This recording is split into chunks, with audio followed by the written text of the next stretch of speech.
J'ai des souvenirs que je ne peux pas oublier, peu importe à quel point j'essaie, ou plutôt, des souvenirs que je ne veux pas oublier.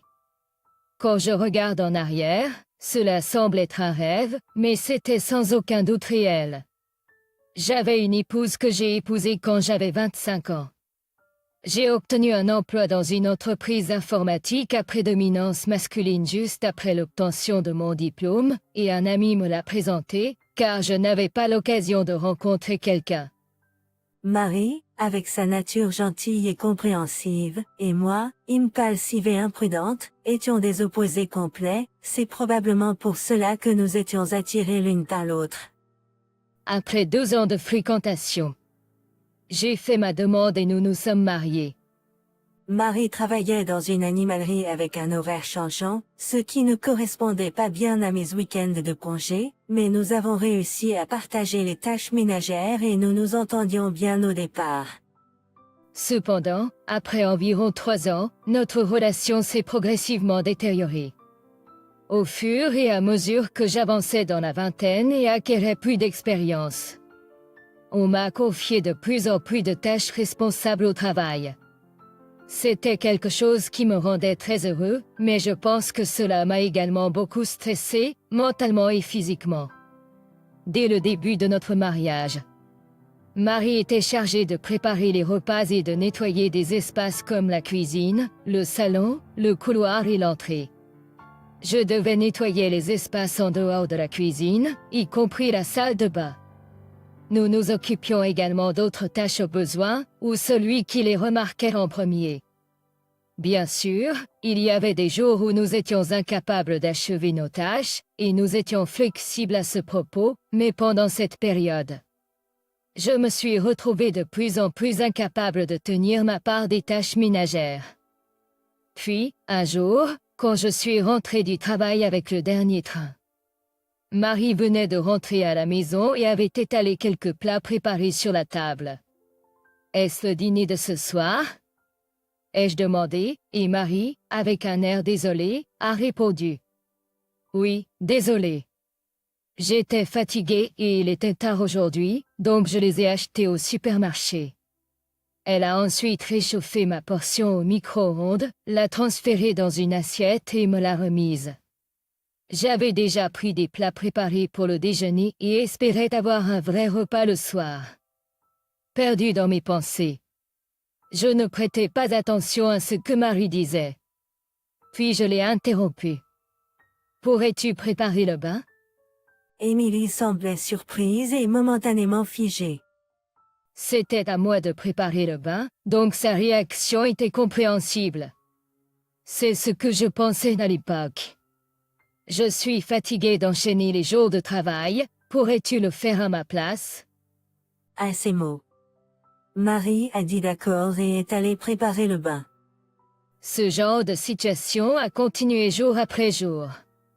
Je ne savais pas grand-chose de la saison chargée à l'animalerie, mais Marie semblait travailler plus dur que jamais.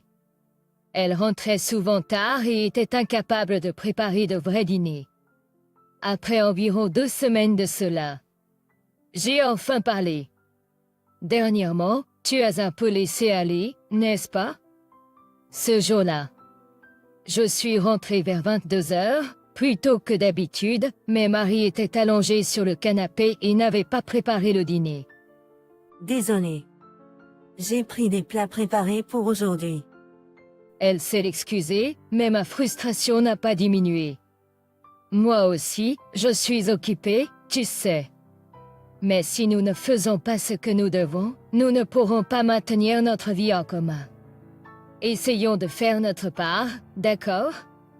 Même si j'ai dit cela, Marie a seulement répondu « Je suis désolée » et après cela, elle préparait à peine des repas.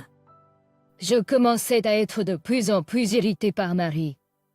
Mon travail devenant plus chargé. Je rentrais, je mangeais, je prenais un bain et j'allais directement me coucher, ce qui limitait les conversations. Mais à ce moment-là, je n'avais presque plus envie de lui parler du tout. Bon retour, écoute. Marie, essayant peut-être de se réconcilier, essayait de me parler, mais je l'évitais en disant je suis fatiguée. 2 mois se sont écoulés ainsi. C'était ridicule, vivre ensemble en tant que couple mais en s'évitant mutuellement. En y repensant, j'ai réalisé que peut-être je déversais mon stress professionnel sur Émilie. C'est pourquoi j'ai senti que je méritais la punition qui est venue. Un jour de pluie en été. Quand je suis rentrée à la maison vers 23 heures, Émilie était introuvable. Je me demandais si elle n'était pas encore rentrée du travail. Avec cette pensée, je n'ai pas pris la peine de chercher Émilie et je me suis simplement effondrée dans le lit pour dormir. Ce n'est que le lendemain matin que j'ai remarqué quelque chose d'anormal. C'était lorsque la lumière du soleil a éclairé la pièce. La pièce semblait inhabituellement bien rangée. Curieux. J'ai ouvert le placard et j'ai constaté que tous les vêtements d'Émilie avaient disparu. En vérifiant d'autres tiroirs, j'ai vu que son maquillage et d'autres effets personnels avaient également complètement disparu. Je suis allée dans le salon pour chercher une note, mais il n'y avait rien. Avait-elle quitté à cause de nos disputes constantes? Pensant cela, j'ai appelé le téléphone portable d'Émilie.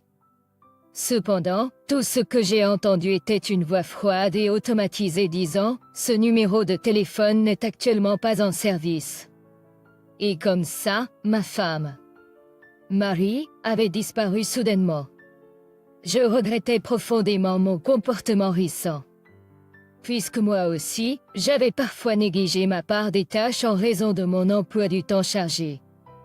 J'aurais dû être compréhensif et dire « Cela arrive aux meilleurs d'entre nous ». J'aurais dû saisir les tentatives de réconciliation de Marie au lieu de la repousser. J'aurais dû affronter nos problèmes ensemble. C'est vrai, souvent, on ne réalise ces choses que lorsqu'on les a perdues. Mais quand même.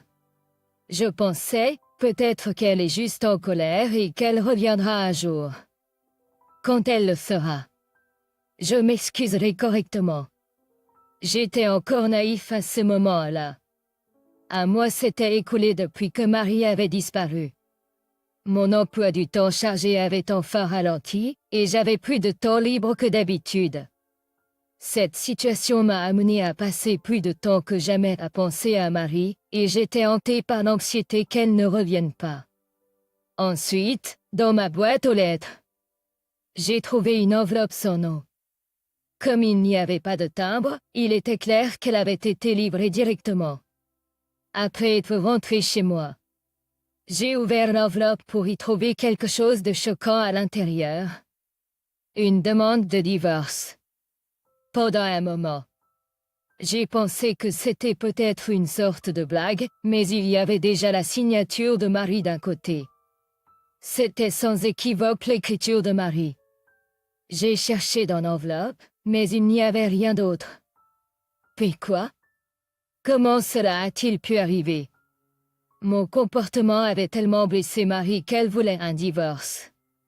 Mais j'aurais aimé qu'elle me le dise au moins en face.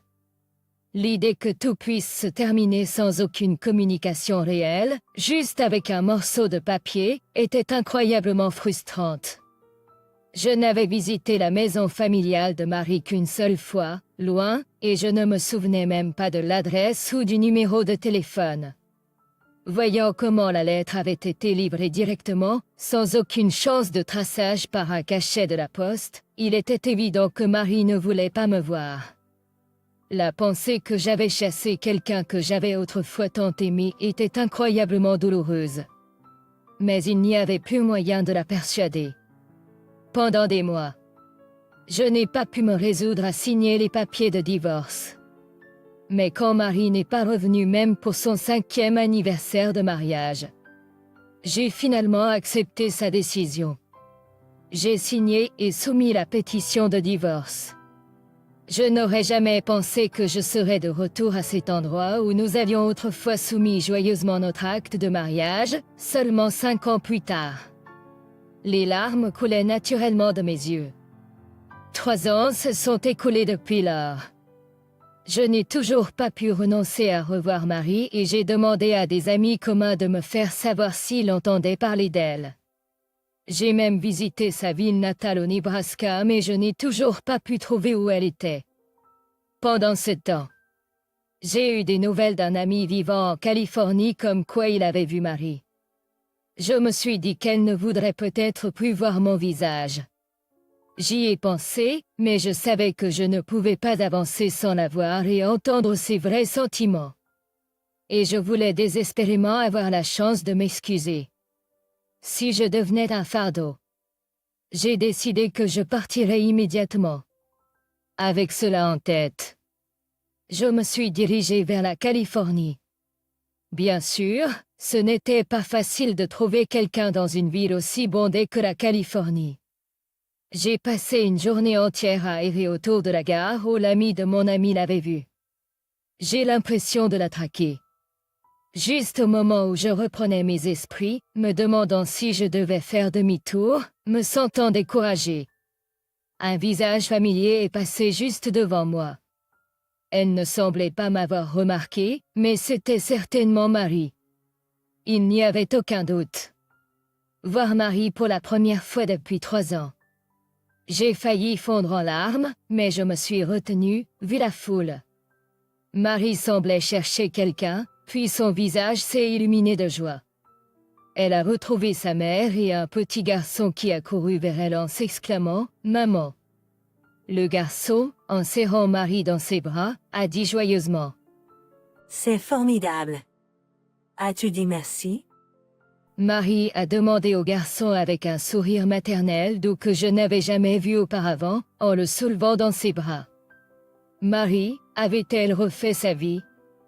Tout ce temps, je m'étais accrochée à l'espoir égoïste de la revoir, de m'excuser et peut-être de recommencer. Je n'avais jamais imaginé que Marie aurait pu se remarier et recommencer une nouvelle vie. Réaliser cela. Je savais qu'il n'y avait pas de sens à la revoir. Pourquoi perturber son bonheur en remuant des souvenirs douloureux? Il n'y avait plus de place pour moi dans sa vie. Je me rappelais avoir vécu avec Marie, mais je ne pouvais pas me rappeler la dernière fois que je l'avais vue sourire comme ça. Si elle avait l'air si heureuse maintenant, je devais me réjouir pour elle. Mais une partie de moi aurait souhaité être celui qui lui avait fait sourire comme ça. Peu importe à quel point je regrettais mes erreurs passées. Je ne pouvais pas remonter le temps.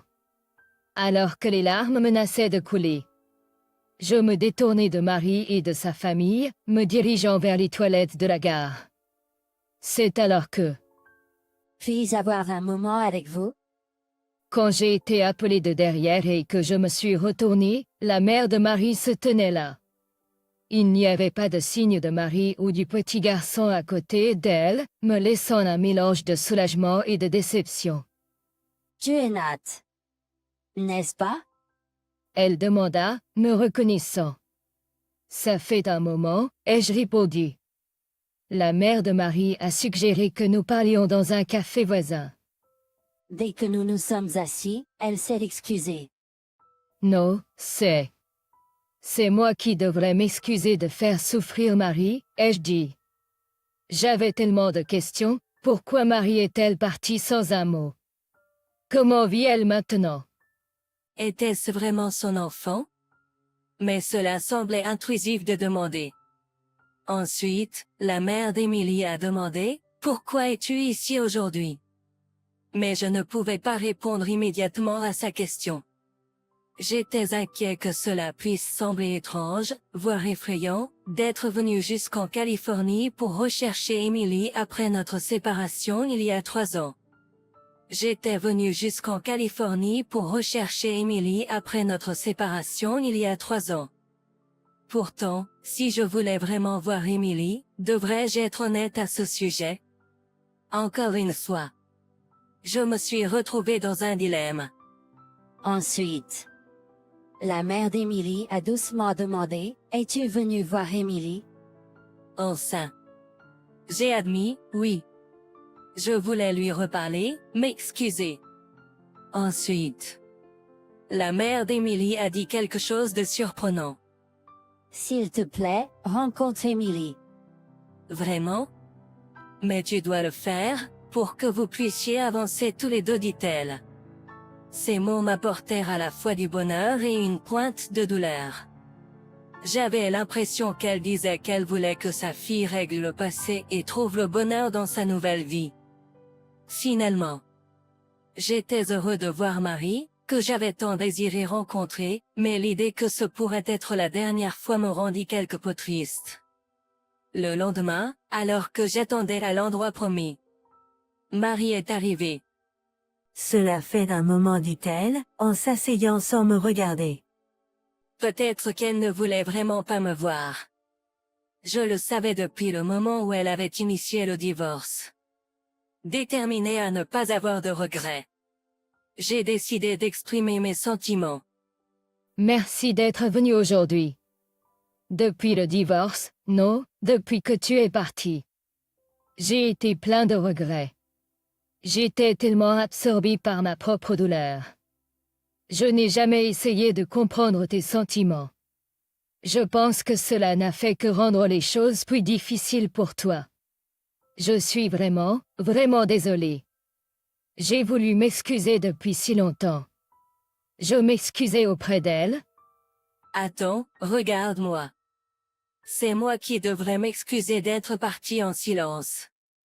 Je n'ai pas eu le courage d'affronter la situation. Marie a ensuite partagé ses sentiments de cette époque. Nous étions tous les deux occupés par le travail, et je savais que nous nous éloignions l'un de l'autre. J'étais probablement tout aussi absorbé par moi-même. Je m'attendais à ce que Marie soit plus en colère, alors sa démarche calme m'a surpris. Mais cela signifiait que tout cela était du passé pour elle. Dans l'esprit de Marie, c'était un chapitre clos. J'ai réalisé que j'étais le seul à accorder beaucoup d'importance à cette réunion. À ce moment-là, je me sentais mal. C'était une nouvelle pour moi. Je l'ai mentionné plusieurs fois, mais tu avais l'air si occupé, tu ne t'en souviens probablement pas. Fidèle à ses mots. Je ne m'en souvenais pas du tout. Donc, je ne pouvais pas préparer correctement les repas, et je me sentais si déprimé, pensant que tu en avais assez de moi. En entendant cela, je me suis souvenu comment Marie restait allongée, incapable de cuisiner tous les jours. Je suis désolée de ne pas avoir remarqué. Tu vas bien maintenant? Était-ce une maladie? Désolé de ne pas avoir remarqué. Tu vas bien maintenant? Était-ce une maladie? Pris dans mon propre stress au travail. Je n'avais même pas remarqué les problèmes de santé de Marie. J'étais le pire des maris. C'est pourquoi elle a divorcé de moi. Ce n'était pas une maladie. J'étais enceinte. Il a fallu un moment à mon cerveau pour traiter ces mots. Toi? C'était tout ce que j'ai pu rassembler, semblant étonnamment surpris. C'était ton enfant, a dit Marie, les larmes aux yeux. Vraiment? Toujours choquée. J'ai regardé Marie, en larmes, continuer son histoire. Quand j'ai senti quelque chose n'allait pas. Je suis allée à l'hôpital et j'ai découvert que j'étais enceinte. J'étais tellement heureuse. Je pensais que peut-être cela pourrait nous ramener à ce que nous étions, que cet enfant pourrait être l'ange pour nous reconnecter. Je voulais te le dire le plus tôt possible et j'ai essayé plusieurs fois, mais nous n'avons jamais semblé avoir un moment pour bien parler. On aurait dit que toutes les pièces du puzzle s'assemblaient. La mauvaise santé de Marie et ses tentatives de me parler étaient toutes dues au fait qu'elle était enceinte de mon enfant. Ensuite, j'ai commencé à me sentir très seule. Je me demandais si tu serais heureux de l'enfant, si je pourrais être une bonne mère. J'ai eu peur de tout et j'ai parlé à ma mère. Au début, je n'avais pas l'intention de partir, j'avais juste prévu de rester chez mes parents pendant quelques jours. Mais j'ai eu trop peur d'aborder les choses avec toi. Je suis désolée de garder le silence sur quelque chose d'aussi important tout ce temps. Et l'enfant? J'ai demandé nerveusement. C'est un garçon. Il a 3 ans maintenant et grandit en bonne santé, a-t-elle répondu. Était-ce celui qui était avec toi à la gare hier? Je crois que ma voix tremblait. Oui, c'est exact, Marie a répondu.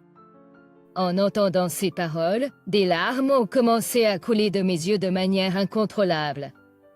L'image de cet enfant, qui s'était accroché à Marie en l'appelant maman, était encore vive dans mon esprit. C'était mon enfant. Avant que je m'en rende compte, je tenais la main de Marie. Et sans pouvoir se retenir. J'ai dit merci. En entendant cela, Marie s'est mise à pleurer aussi.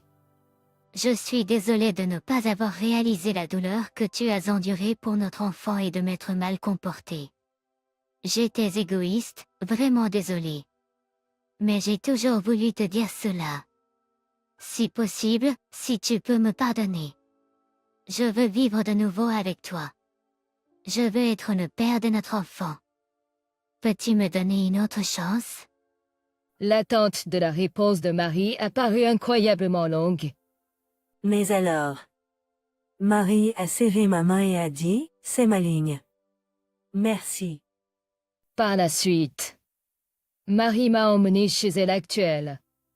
Notre fils, Isaac, n'a pas du tout agi timidement malgré notre première rencontre. « Papa, es-tu venu de loin ?» m'a-t-il demandé en me serrant joyeusement dans ses bras. Apparemment. Marie avait expliqué à Isaac, qui avait commencé à se demander pourquoi il n'avait pas de père comme les autres familles à la maternelle. Apparemment.